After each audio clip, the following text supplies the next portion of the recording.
Welcome, Dr. James Beckett, Sports Card Insights. Thanks sponsors, Topps, Panini, Upper Deck, Heritage Auctions, Huggins Scott Auctions, and ComC.com and Beckett Media, Beckett Grading, Beckett Authentication. Mike and Rob, both sponsors with Mike Stadium Sports Cards and Burbank Sports Cards, actually had an extended conversation, but this part of it was about store security and some of the things they're doing or recommending doing. And I think anybody that goes into a card shop, and not just those who own a card shop, should be aware of some of these insights from these two sharp guys, my friends, and very well-established stores who each do it a little bit differently. And here's our discussion about store security. I'm here with Mike Fruitman and Rob Veras. We're going to talk about store security. We've heard some reports of burglaries in local card shops, and you guys have prominent card shops. I would like to think your customers would be sentries for you, because it would be a real tragedy, because you guys are pillars in your community. But people come in the middle of the night, hopefully in the middle of the night, so there's no people involved, and they want to get stuff that they can fence. So welcome to the show, Mike and Rob. What are you guys doing? Preventive maintenance is obviously the best thing, not getting insurance, but you're going to get insurance too. But in my shop, we recently took a lot of our wax off the floor. We used to have a lot of cases. It's a nice problem to have, but we have a lot of product. We had a lot of it in public access areas. And I looked at it the other day and I was like, okay, this has to come off the floor. So we re-engineered a piece of the back and put a lot of stuff. We have a wax room that's strategically located in the middle of the floor. So if you run in to grab it, you've got to do 40-yard dashes each way, basically, to get it in and out. But it's definitely in a locked area. One of the other advantages is that it's not visible. You really can't see what's behind there. There's stuff in there, but you don't necessarily know if it's worth making a run. We've taken a lot of product off site, which is something that I feel comfortable leaving the shop. It's not necessarily something that a potential robber, if they're casing the joint, is going to see or not see.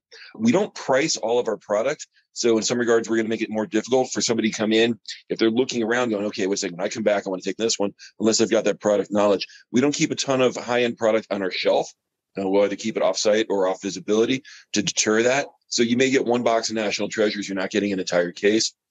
What we've done in the front window, it was funny. We had a bunch of folks come in for the All-Star game. So we're out in front of the store with the guys from Mojo. Nars was here, Greg Lambert. So instead of being in the store talking about, okay, this signage, this layout, all we did, we're standing in front of the store for the better part of an hour going, okay, so you got bars on the windows, bars on the doors, and what else do you have? We were going over all the other security features. It wasn't what I was expecting from their trip, but it's definitely something we spent a lot of time on. In particular, I'm seeing a lot of doors getting broken into.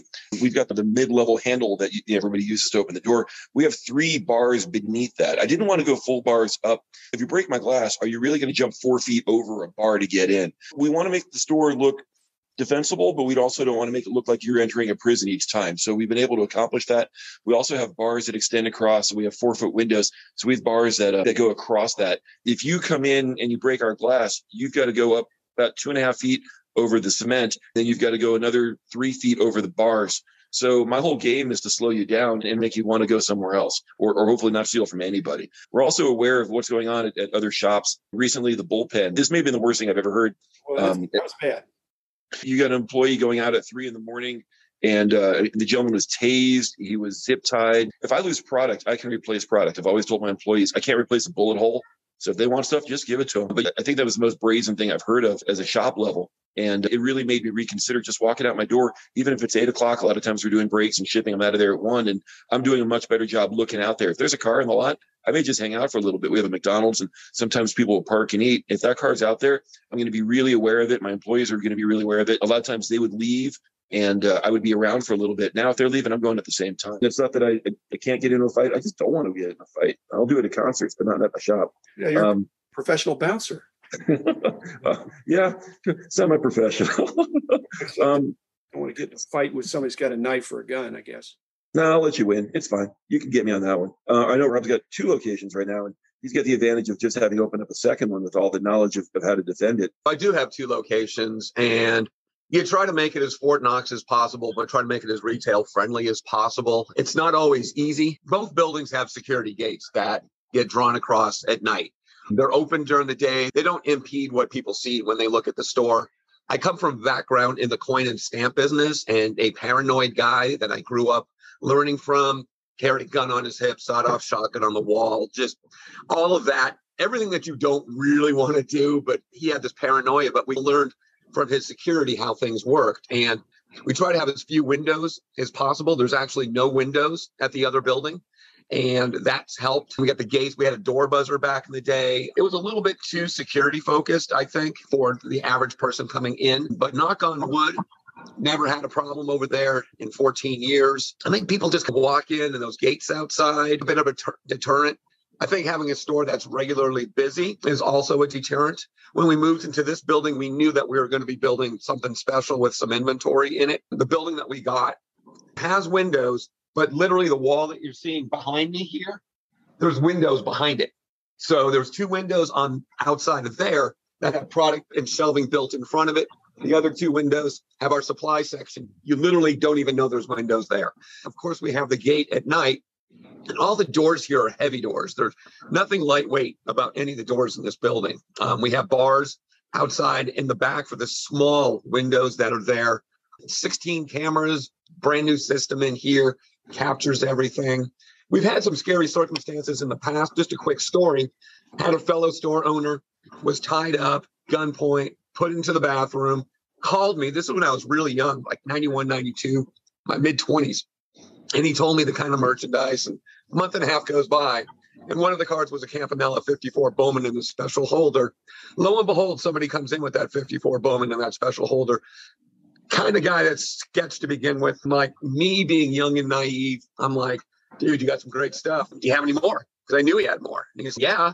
I'm like, can I just buy it all at once? I'm very interested, but I don't have the cash here. I want to run to the bank. Can you come back in an hour? And he's all excited. Clear the building, call Burbank PD. Guy comes in. I bring him in the back office. Cops are waiting there. But what I didn't realize was there was a car in the back, engine running with someone with a gun. When the police got back there, they see the guy. He takes off running. These are bad guys. These are guys that do holdups with guns and with bad intentions. Eventually found the guy. And that's probably the scariest thing we've seen. We have silent panics in here in strategic locations. I actually want a couple more now that go straight to BPD. And when you walk out the door now at night, and I've been walking out a door for a long time in this business, going back 32 years of ownership, going back to 79 with my old employer here. You just need to be cognizant of your surroundings. And I live in Burbank, where the cops are super intense, not in a big city. You put the silent panic on there. Last story. So Mitch got broken into, horrible. As bad as it gets. We knew some of the stuff that was stolen, especially some of the singles. And a gentleman walks in here with a group. This isn't really well known at all. But Ryan bought a deal, ends up looking at Mitch's list afterwards because he's, wait a second, finds one of the cards. It's $1,000 soccer card. This guy was sketchy. He comes into Ryan's office. Ryan buys it. This was the stuff for Mitch. And we're like, he's going to be bringing in more. He had an easy cash transaction. He found a place to fence it to. So he comes back 2 days later, and it's the guy. So call BPD. They come down. I meet him out back. I could tell one of his sketchy friends was on the side of the building in a car as well, had the door open, all that. Comes into Ryan's office. We're trying to delay him. We don't want to physically restrain him per se, but we're just trying to take our time with the transaction. And he started getting nervous. And so I'm telling him, I think Ryan's in the bathroom. Finally, Ryan goes to pay him. We knew the cops were in the position. They had to call in support. They didn't know what was going on. They go out. He goes out. I actually left the cards in Ryan's office because he was starting to sweat, starting to get nervous. What's taking so long? They ended up arresting him. And that was a great day. The people in the shop knew what was happening afterwards. So I think it's up to all of us dealers to be helpful in those types of situations and be cognizant to where your surroundings at all times. 2 things that came up as you guys have mentioned them is that you're really trying to protect against with some knowledge. I suppose there are thieves that come in, hey, baseball cards are hot, I'm going to go get some. But if you walk in and everything's priced, you could look for the bigger ticket items.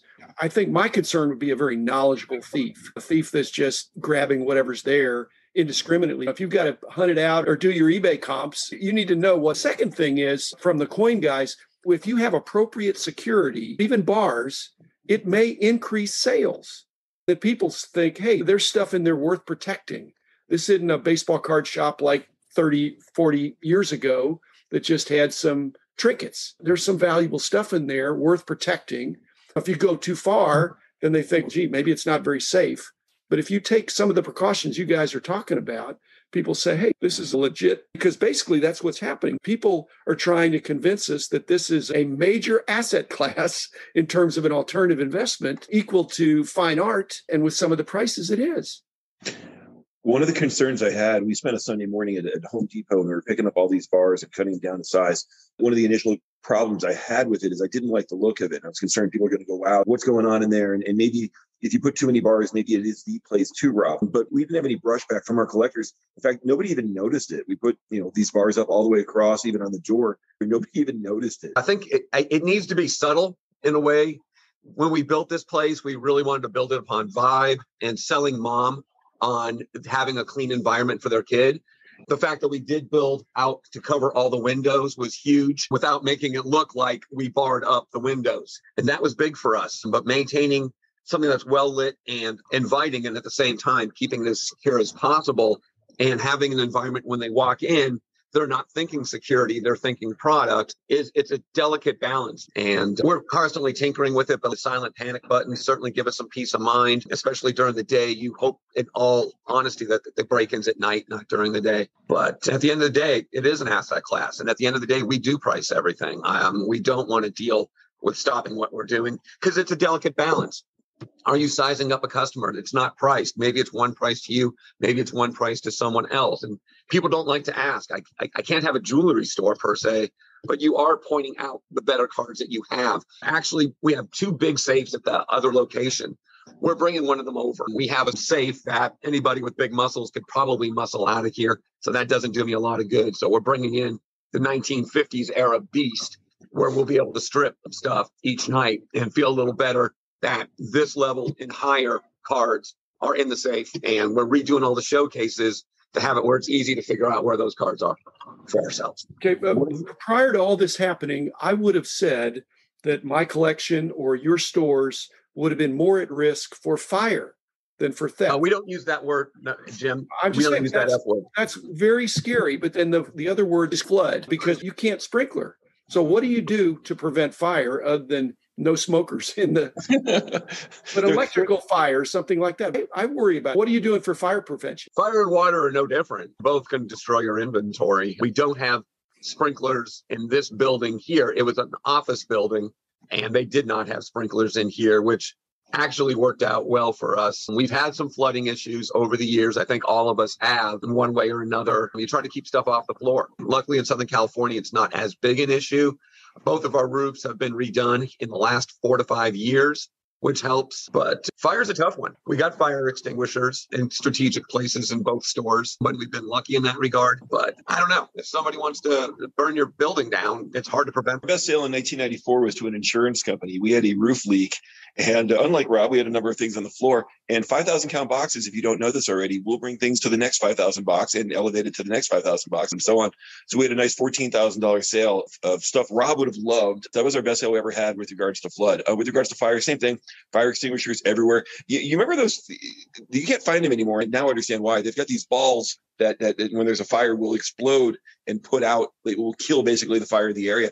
And I thought about, okay, let's go really extreme and hang a bunch of these things from the ceiling until I became aware that they actually suck out all the oxygen. So if you're in that room, you're basically going to die, but your cards are going to be fine. So it was a trade-off that we decided not to employ. That's too much. But you've shown that monster boxes of junk wax commons can go on the floor. Anything else needs to be elevated. And then if you have an insurance claim, you can claim a penny a piece value for the 88 Donruss Commons. 14.73 cents was the number at the time. I like that. Okay. I could retire. Thanks, Mike. Thanks, Rob. But thanks for the good wisdom about securing your store or securing your collection. A lot of similarities there. So thanks, everybody. Be back again tomorrow with another episode.